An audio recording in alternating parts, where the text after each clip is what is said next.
Osiris. Good day. It's Isaac, co-host of Inappropriate Happiness. We have put a lot of thought into today's episode, and I am joined, as always, by my co-host. She values good communication. She's going to be on late night television, Karina Rykman. Hey, communication is key. Bugs. How you doing, baby? How What's you going doing? on? You have such exciting news. I got some hot goss. People seem to be as excited about it as I am. I can't believe it. I'm going to be on late night television next week, the 6th, the 7th, and the 8th of September.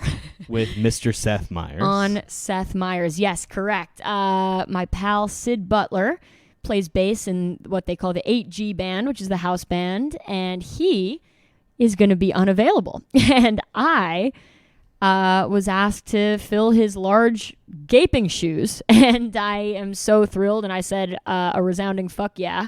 I've known about this since the first week of May, so it feels really good that it's actually coming to fruition, and I get to actually go and do this, which is super epic. I'm just a huge fan of I love showbiz. I know that sounds funny because I'm so scrappy and so whatever, but I love the idea of going and there's hair and makeup and lights and people with walkie-talkies and everybody's clear, 3, 2, 1, and it's live, you know what I mean? There's something about that I've always liked. And before I was even interested in becoming a musician, in my head I was oh shit, I'm gonna be on SNL, you know what I mean? That was sort of my sort of conception of all of that. I just love sort of the excitement and I love comedy.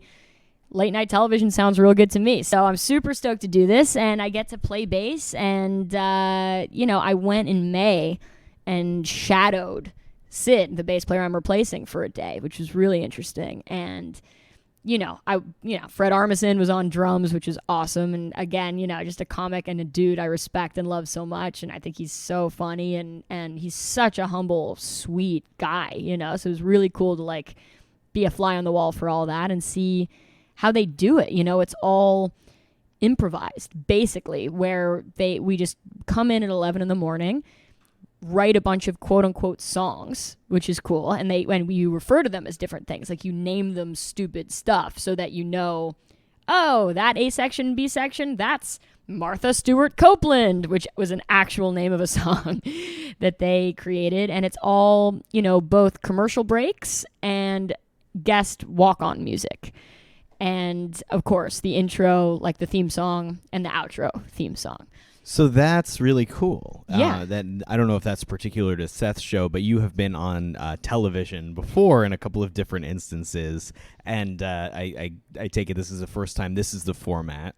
Big time. And I was really kind of shocked that is the format. You know what I mean? And, of course, they've sent already over a few kind of stems and seedlings of songs, basically, but I know that we're going to come in every day and write more. And then when you're standing up there, you have in-ear monitors in, and the musical director, who is also the keyboard player, he will say into a talkback mic, "Hey, Martha Stewart Copeland, 3, 2, 1," and then the drummer counts you off and it's on, you know what I mean? So it's just really kind of feels like this extremely live environment in some funny way, even though you what you're doing, but it all kind of gets pulled together every day and it's all unique, which I feel like I'm pretty well equipped for, playing a lot of improvisational music and thinking on my feet a lot and, fucking around and seeing what happens. So I'm really excited to do that on national television. Well, I am excited to watch this. I am not a big late night TV person, but Sure. I do really find it sort of calming and soothing when I do watch it. I know it's kind of a regular thing for many Americans to tune into their favorite host and I can't believe that next week I will be doing that and you'll be playing bass. It's so live shocking on the show. Oh, dude, thank you. Yeah, it's funny, like with obviously Jimmy Fallon has The Roots, and that's a very cool late night music, element. And of course, Reggie Watts is on that other one with James Corden, and it's a really fun kind of thing across the board where everybody has their own band, specific music. They all have banter between the people. I think it's really awesome. So, and yeah, like you mentioned, I've been on TV 2 other times. One was when I was 19. I played at Radio City Music Hall in the backing band for an act on America's Got Talent, where I wore a flame-spewing helmet on my head and played a Rickenbacker bass for, how do you even describe those guys? A child metal duo where there was like a 6 or 7-year-old girl screaming metal style, and she was amazing, and her brother Izzy playing drums. And then it was the best time ever because I got to go to Radio City, multiple times, like a week, to rehearse with these kids, and it was super, super fun just to get to go to that iconic venue. And especially at my age, I was just like, wait, this is the best thing ever. I'm like clocking in and it's Radio City and I'm rehearsing this one song with these like 6 and a 9-year-old or whatever. It was so funny. And the 6 and 9-year-old, were they big metal heads? They were. They definitely, for as big as you can be into anything at that age, you know what I mean? Right. But yes, they were definitely into heavy hard rock music, which is cool. That must have been fun in and of itself. It super was. And the dad too, it was great.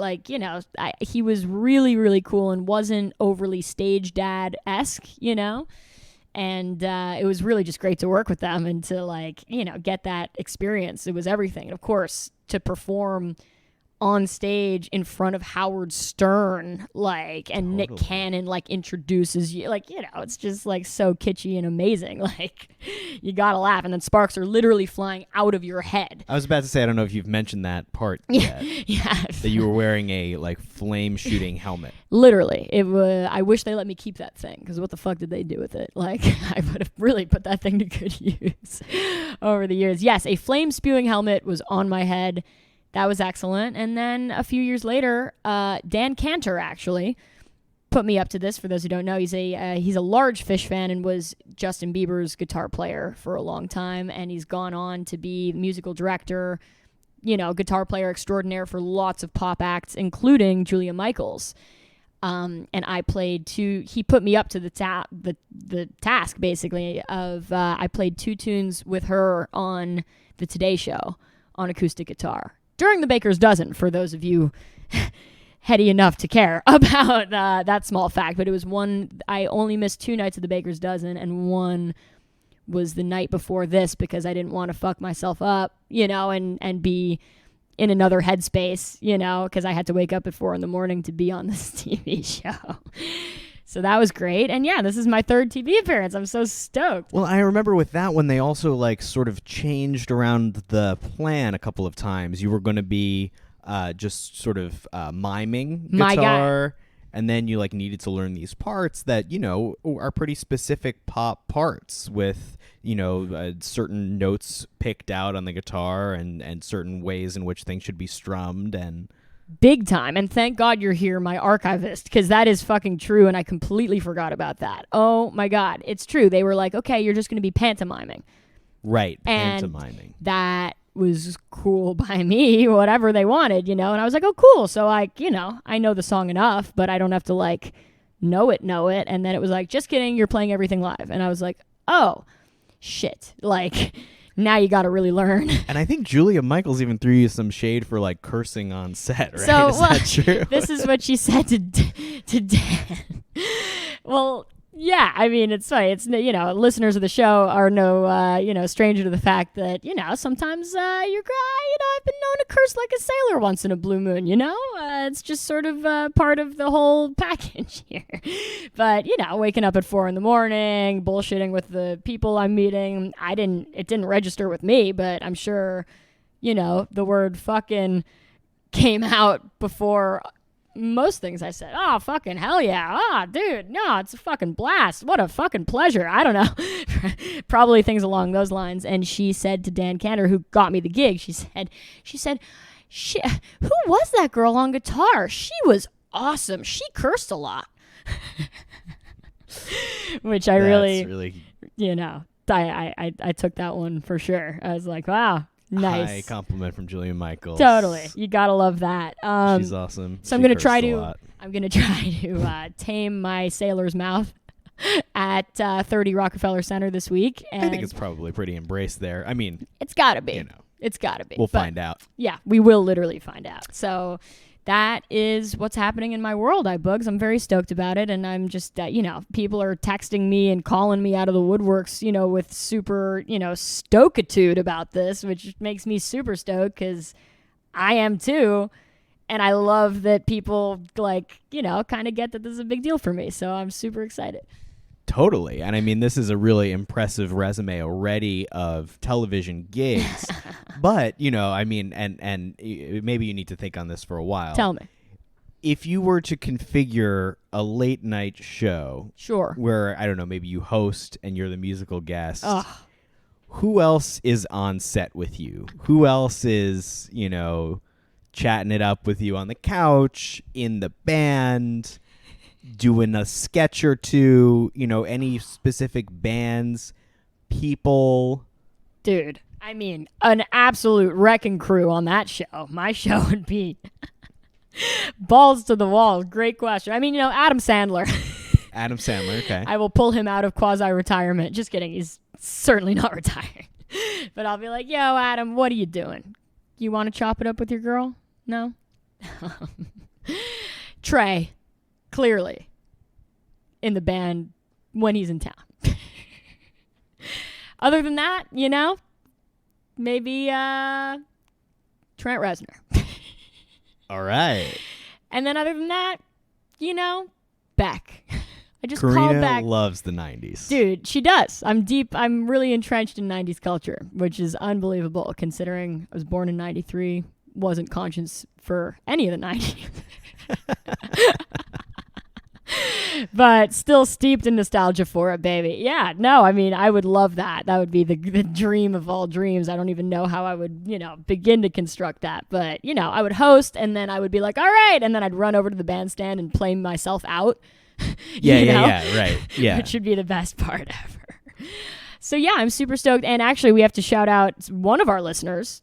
Bless him, forget his name, but somebody commented on my post about this saying, let's just hope Seth doesn't do a closer look at why there was no podcast last week, which I thought was a very funny comment, and kudos to you. Kudos to you for having that very funny comment. So yeah, that's what's happening next week, but let me tell you, Isaac, some very polarizing, interesting, complicated, extra fun for me stuff. See, I was going to position it as just one of your successes. Oh, great. Oh, great. We can go with complicated, controversial, too. Well, for me, it was a wild success, a wonderful time had by my entire crew. You know, it was great for me, as a dear friend of ours, Shelley, would say. But the Sacred Rose Festival that happened this last weekend at the SeatGeek Stadium in Bridgeview, Illinois, just a mere quasi half an hour from Chicago. Inaugural festival, you know, beautiful time, and I can only speak to the Sunday because that's when I was there, you know. And this has been sort of a hot button topic on the internet in our small community because the first day, allegedly, you know, again, I was not there, can't fully speak to it, but, you know, festival goers alleged that there was an insurmountable amount of bleed between the stages at this thing. And, you know, there was Punch Brothers in my lettuce, and there's lettuce in my Punch Brothers, or whatever it might have been, you know, and sets were overlapping. And basically there were 3 stages that 2 of them were next to each other, like parallel with each other. And then there was one other that basically faced those 2.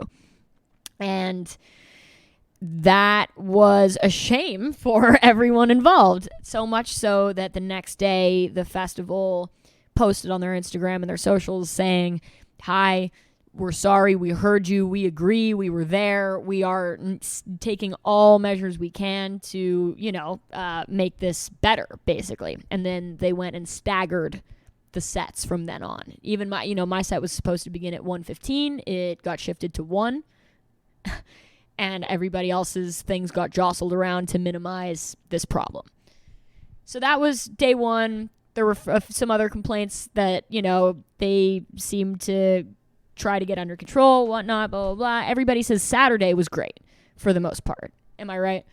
Yeah, that's what I heard. I was following along a little bit at home, and I was very interested in the Phil Lesh and Friends with Jeff Tweedy and Nels Klein of Wilco on Friday. It seemed like that was a all-around thumbs up. People were stoked on that. Big time. They played Via Chicago, the Wilco song, as well as one of the tunes off of Mermaid Avenue, Airline to Heaven, which is Mermaid Avenue, amazing album. It's actually 2 volumes for people who don't know. Wilco and Billy Bragg. Shout out to my kindergarten teacher, Jawan, who played this album a lot for us in the classroom. Wow. I know. Dude. This album is deep for me. High five, Jawan. Why you got the coolest kindergarten teacher? That's amazing. Kids jumping around to Hoodoo Voodoo. Holy shit. Laying on the floor to California Stars. Ah. It was really... so entrenched at an early age. Totally entrenched at an early age. Amazing. But yeah, so that is one of the big collaborations of the festival that a lot of people were excited about, and it seems to have gone over very well. Love that. That's huge, and we super celebrate that, and the festival goers for putting that together. Of course, in and around the great city of Chicago, home of the Wilco. And, I mean, it's very exciting to see Jeff Tweedy and Nels Klein digging deep into the Dead catalog. Totally. You really got very cool. Tweedy singing Franklin's Tower and Ripple. You got Carl Denson. Dude. Amazing man. Amazing man. Singing Shakedown Street. So great. So that's just a really cool band. And, they closed out one of the stages on Friday. And then, as you said, on Saturday, the times were moved around. And this, if you are a jam band aficionado, casual listener, somebody who likes this kind of music, likes to see it at a festival in the summer, this is a day for you. Because we got La Special and Sun Squabby opening up the day, 2 acts that are going on tour together this fall. Then Lotus, the Disco Biscuits, 2 sets of Humphreys McGee, Sound Tribe Sector 9, and Goose, all on one day. Really a beautiful day of music, if you like this music. Totally. And we happen to. So this is great. This is great stuff. We got Margot Price sitting in with Goose for Don't Do It. We got Corey Wong sitting in with Goose for Hot Tea. Very cool. Very cool. A excellent set by the Disco Biscuits. They have been very, very good at putting up the soundboards of their shows very shortly after the show, sometimes even before, midnight. It's quite impressive, like 20-minute turnaround. Wow. So I got to listen to this set. I listened to it the next morning, Sunday morning, and just these guys are writing new tunes, playing their hearts out. I love them. You love them. We love them. And Karina, let me ask you, I saw some pictures of the Vegas stage where you played. Sure. And it seemed like there was something cool with the lights in terms of a kind of border or 2 borders around the stage. Is that correct? Totally correct. It was almost as if, picture like, it was framed almost like a TV set or something like that. You know what I mean? Like a few basically like truly like picture frames, you know what I mean? That like bordered, and they were able to project, or like they were like LED screens, you know what I mean? So it wasn't projections, but they were like, there were projections, I guess not, I don't know what the fucking word is, but you know what I mean? Like where you can actually show stuff on these screens.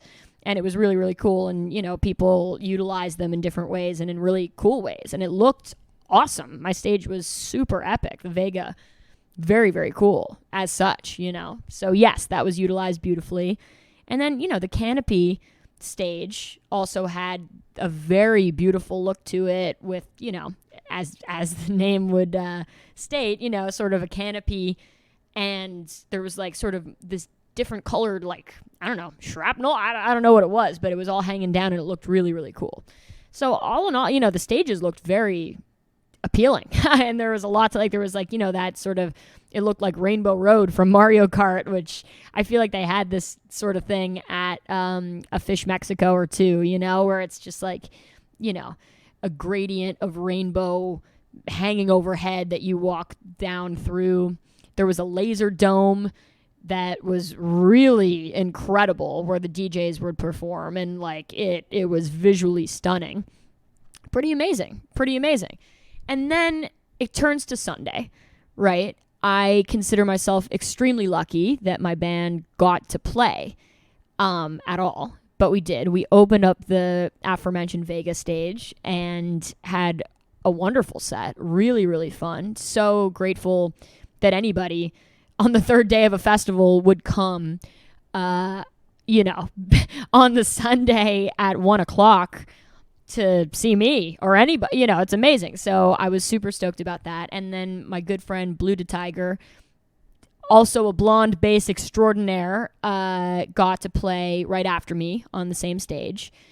And all throughout that, we have Nicole Atkins, we have Holly Bowling on the other stages, we have Maggie Rose, we have the Kitchen Dwellers, a lot of music happening, right? And then right after Blue to Tiger, everything stops. And this is where sort of the, quasi-drama of the day begins, where it was complicated, I think, for festival goers to understand. There was lightning in the area and there were high winds, right? But no precipitation for the most part. So basically the festival instructed everybody, music was done to, retreat to their cars and figure this all. And, they would give, the thumbs up when we could, and for the artists to retreat to their dressing rooms, and everybody would be notified when this would be fixed, So for those, that was like over an hour, well over an hour, maybe two, where everything was sort of at a standstill. And again, my experience was very different, I think, from the average concert goer because, we were in our green rooms with the other artists and could hang out and chat with people, friends old and new. It was a very convivial atmosphere back there, even though it was an ominous one, So that's what I went through. And I know concert goers had a different experience where they had to kind of evacuate or quasi-evacuate. It was unclear like what was going on exactly. But then the great Hiatus Coyote came back and played only for about a half an hour around, I want to say 5:30, like something around those lines, and the Infamous String Dusters could only play for about a half an hour. It was very complicated all around. Dawes then played about 2 songs. The Wood Brothers played for a very short amount of time, and then boom, everything stopped again. And again, there's not really any precipitation. It looks overcast, but apparently there's lightning in the area, which, by the way, I stand definitely in support of the festival here, where that's not their call. It's bigger than them. It's about the safety of the patrons, the safety of the fans, the safety of the artists, the safety of the staff, the crew, blah, blah, blah. They have to halt things when the lightning gets too close. We're literally standing on these metal structures playing. It could go very wrong very quickly. We're looking at the Midwest. Weather rolls very, very fast through that sort of part of the country, And so after Hiatus Coyote and after the Woodbridge, all that stuff basically shut down. Kamasi Washington did not get to play. Joe Russ is Almost Dead did not get to play. Green Sky Bluegrass, Krungbin. These bands all did not get to play their sets at this festival, and that was a heartbreak. People traveling far and wide to see these guys, and it sucks for everyone involved. It sucks for the promoter, it sucks for the bands, it sucks for the patrons, and it sucks for people who paid to get there. And I just feel really bad that people went through this and traveled far and wide to get there and didn't get to see their favorite acts. And even, when we were leaving, after all this was said and done, me and my band, we were walking for a second to get into a car to take us back home. And And there were these people who were just showing up being like, wait, what's happening? And we're like, oh man, I'm so sorry. You know, it's canceled, you know, due to weather. And these people like looked up at the sky, kind of rightfully so. And they're like, what are you talking? It's a beautiful night for a concert. And I couldn't disagree with them. You know, it was one of those things where it was sort of nebulous in terms of like, you don't really understand what's really going on here because you're not looking at a satellite of where the lightning is striking nearby. I don't know, you know, so very complicated. This has been, you know, wildly talked about online, wouldn't you say? Yeah, I probably only see a small portion of it. Sure. And it does seem like there is a lot of commotion. And like you said, a certain rightfully so. Yeah. But, you know, it's also a first year of a festival, and it doesn't have the sort of goodwill with its name really associated with it yet. I think people are very careful about where they're spending their money these days. And, you know, after other festivals of different sort of genres, and, you know, have kind of made headlines for how poorly things have gone, or, you know, how wrong things have gone. I think people are also a little bit skeptical of promoters. I don't know if you feel like that's true as well. I think that's definitely true. And, you know, I think it's definitely important to, you know, be open-eyed and aware of all that can go wrong. And it's also, you know, like you said, not really the promoter's place to make the call in this case. You know, that things get shut down for weather reasons. Those calls are made by the city or the state, right? Big time. Yeah, big time. And they have to abide by these things. Yeah, it's, you know, and I'll just say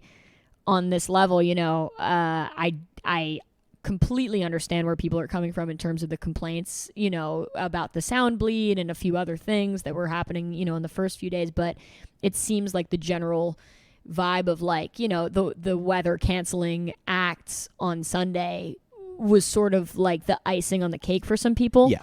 And the straw that broke the camel's back. Totally. And that, I mean, you know, I was only there Sunday, so I can't, you know, tell you what it felt like to come day in and day out and have, you know, these sort of disappointments as a fan.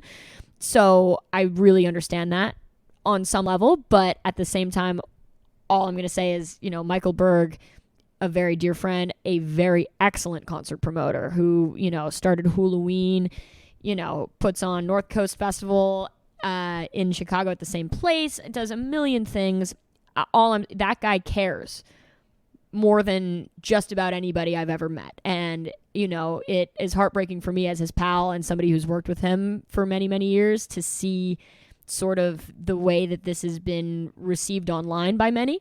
At least, you know, because I know it's not easy. And I know that this is a person who, you know, puts on shows and cares about them more than most. And I really, truly, truly believe that. And I know that he and his entire team tried to mitigate all of this stuff as best they could.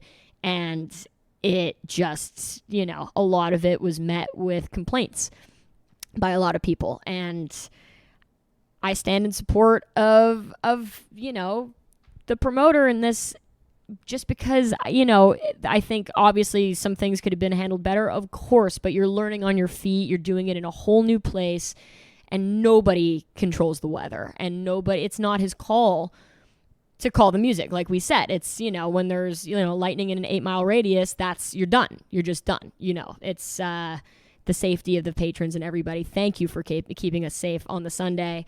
And I really hope this festival, you know, lives on for another year or 20, you know. Let's see it come back better than ever next year, and let's iron out these kinks.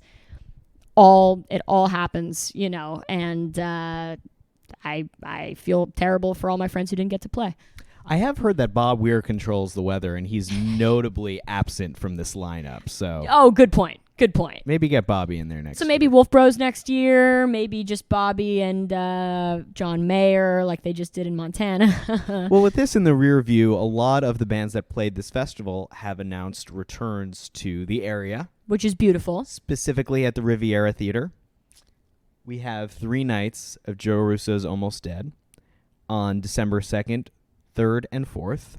they will finally get to play. Fantastic. That'll be the redemption song we all needed, because it was met with a lot of sadness that they did not get to play their set on Sunday. Before that, 2 nights of Humphreys McGee. Same place, November 11th and 12th. This is going to be the Bowl event. Bowl, baby. 3 sets from Humphreys. Football theme. Great. I went to one of them at the Capitol Theater once. It was very, very long. Love that. And then closing out the year at said venue, the Disco Biscuits ringing in 2023 with 3 nights, December 29th, 30th, and 31st. That will be a throwdown. Damn. So basically, the Riviera Theater is where you want to be if you like all this music. And that's very, very cool. I mean, it's great when they're like, these Radius clauses for a festival and a band and blah, blah, blah. And then it's like, all right, well, time to announce our next Chicago show. And what better timing, because we didn't even get to play our show, and it's that's really great. And we're very, very excited for everybody in Chicago and everybody traveling in for the shows. And speaking of seeing shows, Isaac, you and I have seen some pretty sweet shows in the midst of all of this, somehow. I mean, last night, I feel like I got to see something very special. Two very special things, but one in particular, because this band has not played since 2006. And the band is called Praxis. And Praxis is comprised of Buckethead, Brain on drums, and Bill Laswell on the bass. And this, I mean, Jesus Christ. I'll tell you, for me, like, I love what I saw last night. This all happened at the Sony Hall in Manhattan, New York, just, a stone's throw from Times Square. And I'd actually never been there. That was wild. And they're playing 2 nights tonight. I mean, they played last night and tonight, which is very cool. And this was a real treat. It almost sounds like Primus. It almost sounds like a Dissonant Fish Jam. It almost sounds like lots of things, but really it just sounds like Praxis. And it was an amazing confluence of things that I like. Buckethead, holy fucking shit. And to me, Buckethead, this most impressive stuff he does, it isn't, he's so shred-tastic, he might as well be, Steve Vai up there going absolutely crazy, but he plays slap guitar. The fuck? Like, what are you doing? It's the coolest thing ever. And he has the kill switch on his guitar where he's literally just tapping a thing with his right hand and then tapping the guitar and like fretting it with his left. It elicits an incredible thing. It was really wild. Brain on drums, absolutely demolishing it, and Bill Laswell's sitting down, killing it. He's old. I love that guy. They made some absolutely incredible music last night. I can't believe I got to see their first thing since 2006. It's absolutely incredible. And the band used to have Bernie Worrell in it and Bootsy. Like, it's crazy. Like, and they put out a lot of very, very weird albums that are very, very cool in my book, and definitely not for the faint of heart. Well, there's also a live album from Bonnaroo 2004. Yeah. Tennessee 2004. Those of you who like the live stuff, yes, that would be a good place to start. Great place to start. Way to point people in the right direction. That's good stuff. Anyway, I feel very stoked to have seen that. I hope they continue to do more. They are really an amazing trio. So that was very, very cool. And then I went to see Brad Mehldau, solo piano, at the Village Vanguard, part of his residency. Talk about something completely different. Yeah. He is, in my book, and I think many people's books, one of the greatest piano players to have ever lived. I really definitely no question stand by it, and he is a genius when he's accompanied by people, and he's a genius all by himself, and he led us through a 90-minute set, which for those of you who don't usually go to the Village Vanguard, this is that's a long second set, and normally it's about an hour and an hour, or sometimes 75 and 75, but 90 minutes there is long, and to do it completely by yourself, no frills, no strings attached, it was an amazing thing. He played everything from the Beatles to Bob Dylan to Brahms. and to Gershwin. He was completely all over the map. It was absolutely beautiful. And, I don't know. To me, I just really love when you see a master of something like that, like, it's just a special thing. And you just are watching somebody who means the fuck out of every note they play. And I love that. Love him. Incredible. The Highway Rider album from 2010, one of my favorites. Strong. It is beautiful. It is a great example of what he does. And like you said, a total master. We saw him earlier this year at Town Hall with the Joshua Redman group. And, this whole run at the Village Vanguard is sold out. And that is pretty unusual. Usually the first sets will sell out. Sometimes the second sets on the weekend will sell out. But, Wednesday night, usually you can walk in around 10 p.m. and get in. Get in. But, he sold it out on his lonesome, just him with the piano. Wow. Playing the Steinway. Very special. Making it rain. To be very, in that very room. cool. Very much so. And it was pouring rain, and people were still hovered around outside at 10 p.m. See, you gotta love that. It's really pretty cool. So that was very, very cool. And Isaac, you have seen some very cool music recently as well. Yeah, I sort of took a dive back into music that I was very fond of, like in middle school, early high school. Yes. And got to see the Decembrists. Huge. An excellent band playing at Central Park Summer Stage. And for me, like growing up in New York City, I listened to Decembrists all the time in Central Park on my iPod. And, it's so weird because both of the bands I saw last week, it's like very strange to go from loving a band and thinking you'll never outgrow them. And not that I've outgrown them or really has to do with age, but like at some point with these bands, I just didn't really continue listening to the new music they put out. Sure. So for me, The King is Dead was the last like Decembrist record I like really learned and like saw the tour of and things like that. But it was beautiful to see them in the park. They are a kind of sneaky live band. Sure. Like a band that you think, maybe it's good, but you don't really think of them as necessarily being about the live spectacle. And it's subtle, but they are a very, very good live band. And Lin-Manuel Miranda of Hamilton fame and a lot of other things too did a little spot singing one of the verses of the Benjamin Franklin song, which he wrote, I guess, and the Decemberists put out as a part of the Hamil Drops release of songs from Hamilton that didn't make it into Hamilton. Wow. So that was very cool. Very. And then on Saturday, I got to see My Chemical Romance at the new UBS Arena in Long Island. And that was a band that I fell off of after the Black Parade, but man, did I used to love and really kind of devote my listening time to My Chemical Romance as a young person. Theatrical music. I love music that has a kind of theatrical component, and the Black Parade was kind of a concept album that they put out in 2006, 2007. I think that's correct. And one of my favorite albums, and Three Cheers for Sweet Revenge, one of their earlier records.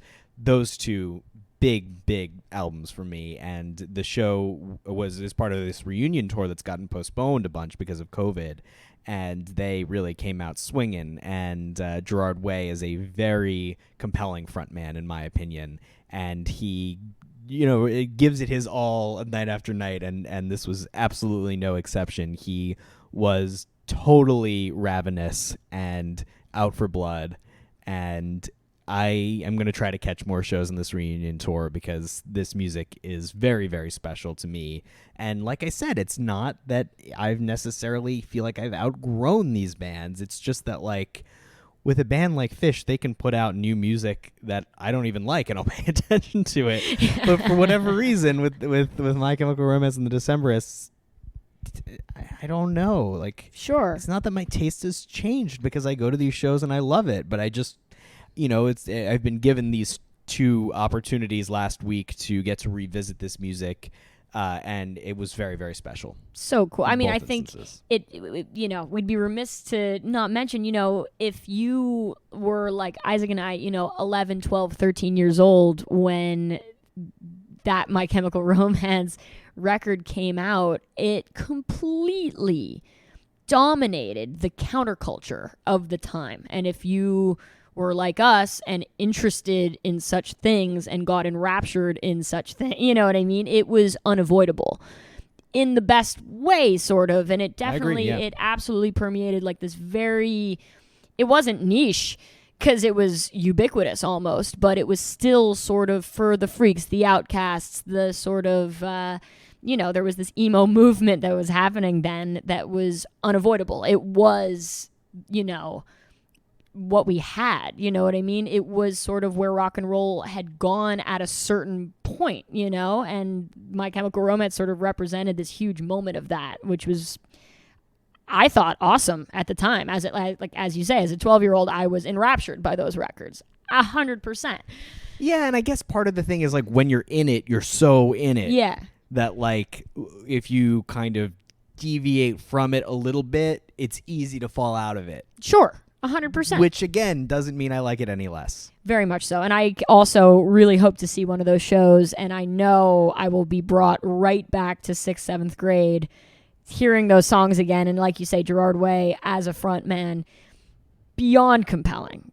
I even saw photos of him and I was just like, oh my fucking God, like this guy was such a hero to so many, totally. Kids. He really was. And they're from New Jersey. Yep.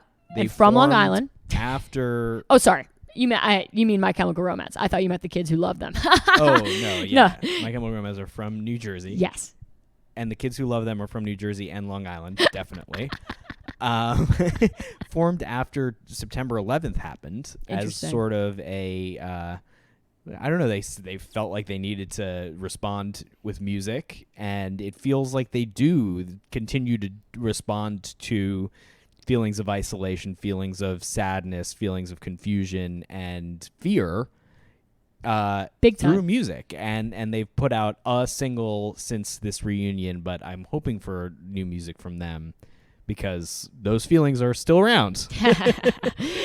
They sure are. And the kids need a hero, Totally. It's a beautiful thing. It's really, I love that you saw that. And I really hope to see it just because it represents such a moment in time and kind of, in counterculture, really. So very, very cool. Isaac, we've seen so much music, and you and I, we're seeing 2 different shows tonight for the listeners. Isaac is going to see the Mountain Goats. Who I've never seen. Who he's never seen at Webster Hall. I am going to see Roger Waters, who I have seen at Madison Square Garden. And we're delighted, man. It's just a great, fucking the dog days are over, but the good times roll on. And it's really, really fun to see all this amazing music in our home state of New York. And I mean, we'll rap about those shows next week on this podcast. I look forward to it. You and me both. And I will be playing this Friday, Levitt Pavilion, Westport, Connecticut. Boom, baby. It is a free show. It's happening in the evening. You need to reserve a ticket, though. So go to, Google Levitt Pavilion or whatever. And, you reserve a ticket. You show up. It's free. It's so bucolic looking. It's on the water. It's in this beautiful sort of, pavilion, as they say. It really looks like it's going to be a lovely place to play. And I really can't wait to be there. My band has actually never played a show in Connecticut yet. So I can't wait to, make my CT debut, and that's going to be super fun. And then the following day, I am hightailing it to Portland, Maine to play with my dear pal, longtime collaborator. And by that, I mean I've been in his band for 6 years. His name is Marco Benevento. I'm super stoked. We're playing something that my band actually played last year. It's called Ghostland, and it's the Ghost of Paul Revere, a band that actually has announced their imminent breakup, but this is sort of their last stand. They're from Portland, Maine, I believe, and it's them, it's Marco Benevento, it's his Golden Messenger, and this is all happening at one of the greatest venues I've ever played in my entire life, called Thompson's Point. Also on the water, also incredibly bucolic, and just a beautiful place to see live music. I wish, I spent more time in Portland, Maine. The food, this venue, it's a beautiful, beautiful thing. So I really look forward to that. And I hope to see people at both things. And then I'm going to hightail it back to New York. I'm going to say some ahums and some Hail Marys and just hope that I don't fuck anything up on live television next week. And then we'll see what happens after that, because that's the only thing on my mind. So those 2 shows, Seth Meyers, we are super stoked. And our dear friend and producer Marlo Shankweiler, she is heading out on tour with her band, Melt the Band, and they are going to be playing all over these continental United States. And you should check out their tour dates. You should check them out. They're a phenomenal live band, hot on the rise. You should be so lucky to catch them in these smaller clubs while you still can. And we really hope wherever you are, you look them up. They get my highest endorsement, Isaac's highest endorsement, and go see them. They're playing Webster Hall here in New York in October, and they're playing really all over the place. So go catch them. You won't regret it. And we're so thrilled to have Marlo produce the podcast. And we are also so thrilled to know Brian Brinkman, the other man behind the scenes. Thank you, Brian. You make everything possible. Thank you, RJB, the Messiah of Osiris. Where you at, baby? Let's go out to dinner. We can't wait to chop it up with you in person, which we have not yet done. But thank you for putting us on. And I think that brings us to the end of our road here, Isaac. What do you think? I think that's right. Dude, wonderful to chop it up. For those of you asking where we were last week, thank you for your interest. I really appreciate that you listen, that you pay attention. It's so funny. You feel like you're in it's just me and iBoogs on the couch over here, which it is.